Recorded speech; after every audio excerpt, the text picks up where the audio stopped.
السلام علیکم بچوں، آج کا ہمارا ٹاپک ہے حبیب خدا سردار انبیاء خاتم النبیین حضرت محمد مصطفیٰ صلی اللہ علیہ وسلم، حضرت عیسیٰ علیہ السلام سے لے کر حضور صلی اللہ علیہ وسلم کی پیدائش تک کے حالات۔ بچوں، حضرت عیسیٰ علیہ السلام کا ذکر پہلے سن چکے ہو۔ انہوں نے بھی اپنی قوم سے کہا تھا کہ میرے بعد ایک نبی آئیں گا، ان کا نام احمد ہوگا۔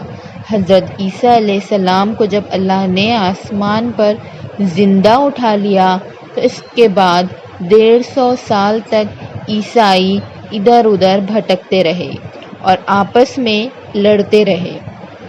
ان کے عالموں نے حضرت عیسیٰ علیہ السلام کی تعلیمات کو اکٹھا کیا، اس کا نام انجیل مقدس ہے۔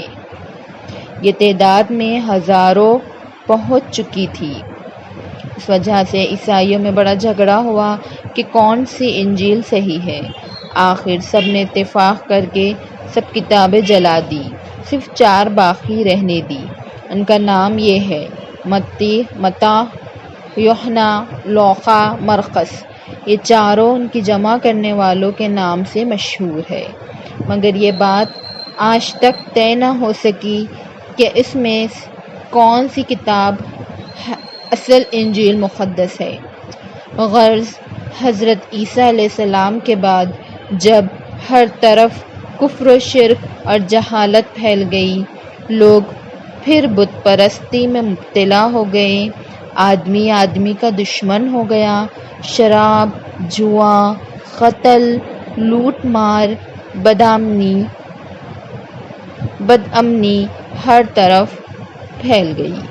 شیطان کے ماننے والے دنیا میں پھیل گئے اور اللہ تعالیٰ کو بھول گئے۔ اللہ تعالیٰ کو پھر اپنی مخلوق پر رحم آیا، وہ بڑا رحمان اور رحیم ہے۔ اس نے اس دنیا کی ہدایت کے لیے اور لوگوں کو شیطان کے پنجے سے نکال کر اللہ کا سیدھا راستہ بتانے کے لیے اپنے پیارے حبیب احمد مجتبیٰ محمد مصطفیٰ رحمت العالمین صلی اللہ علیہ وسلم کو مکہ معظمہ میں پیدا فرمایا۔ اس کے بعد کی آڈیو میں ہم آپ صلی اللہ علیہ وسلم کی ولادت و نبوت کا دیکھیں گے۔ جزاک اللہ خیر۔